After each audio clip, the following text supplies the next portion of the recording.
Muy opaco y muy lento viene siendo el proceso de excarcelaciones anunciado ayer por el titular de la Asamblea Nacional y hermano de la presidenta interina, Jorge Rodríguez.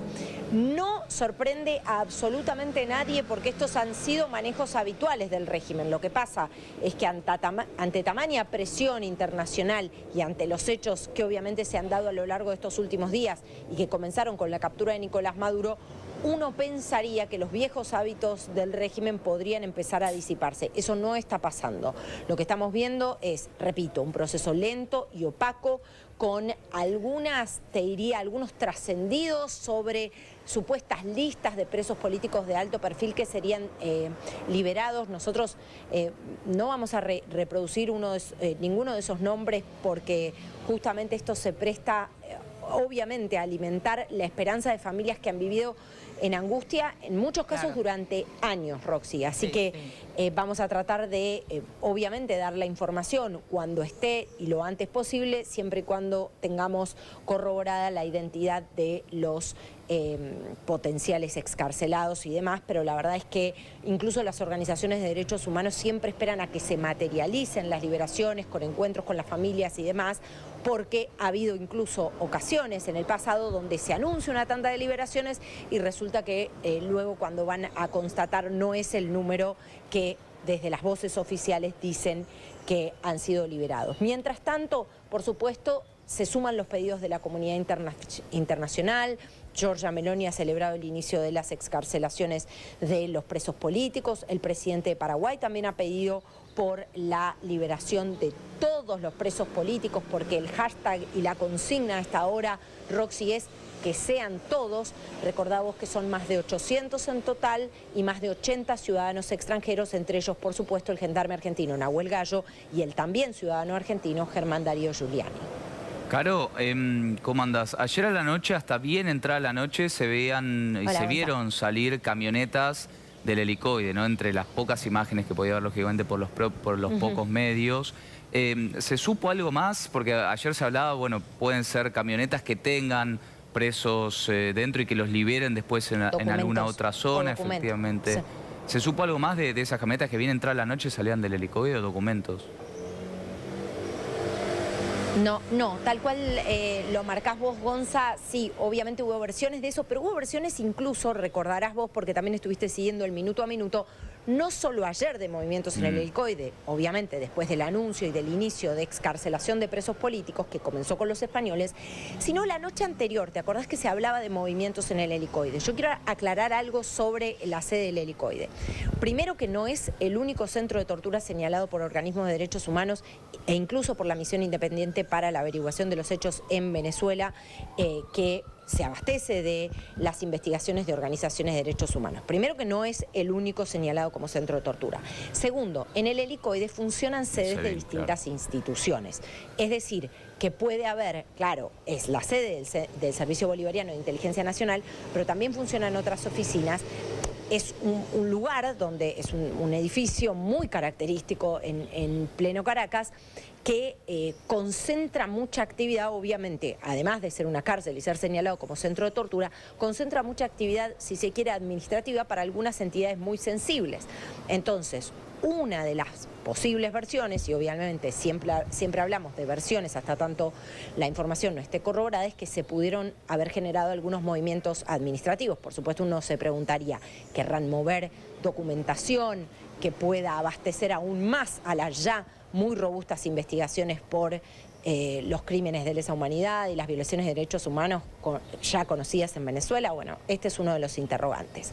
Vuelvo a lo de ayer. Sí, hubo algunas denuncias y algunas versiones que hablaban incluso de que podrían llegar a sacar a algunos presos y a dejarlos en otros lugares que no fueran la salida principal de este centro de detención, o que incluso esta misma operatoria podría utilizarse en otros centros de detención para quizás evitar, primero, la presencia de medios y a veces hasta para hacer más larga y peor la tortura, y a veces por el propio caos interno que hay dentro del régimen, ¿no? Hay incluso un periodista, activista de derechos humanos, que me decía, vos pensá que los presos se los dividen en términos del control sobre los presos políticos, particularmente en las distintas tribus o facciones que componen el régimen, ¿se entiende? El control sobre el destino de estas personas, sobre todo los de más alto perfil, ¿no?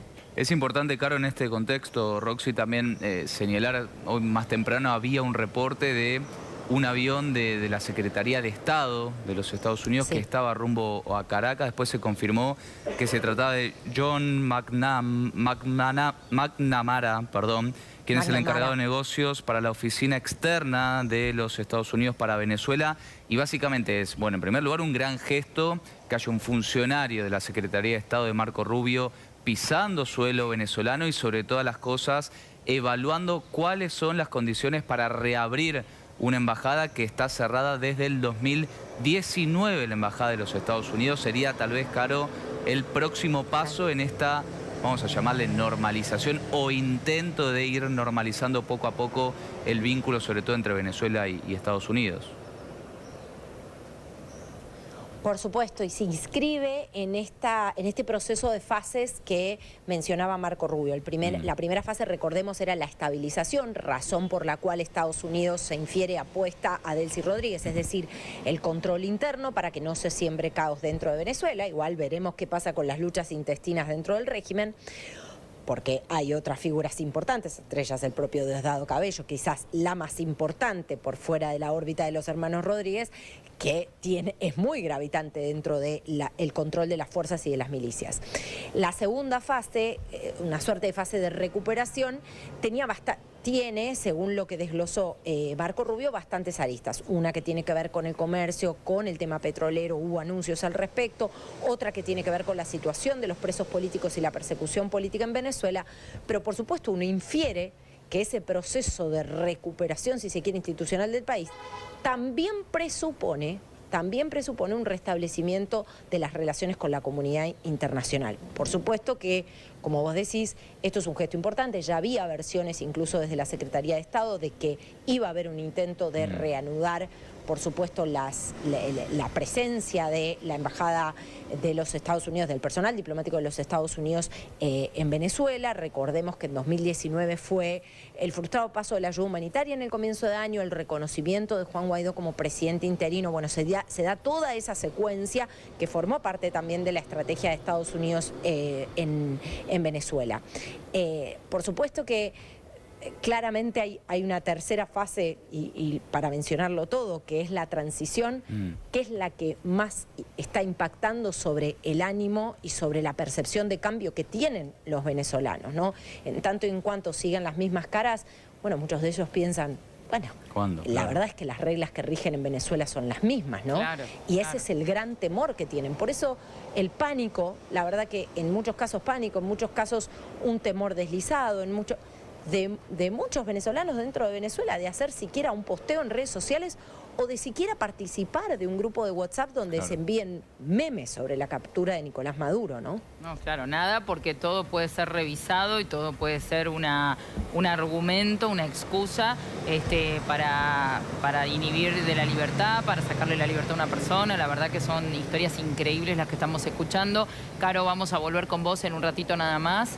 Gonza, gracias a los dos.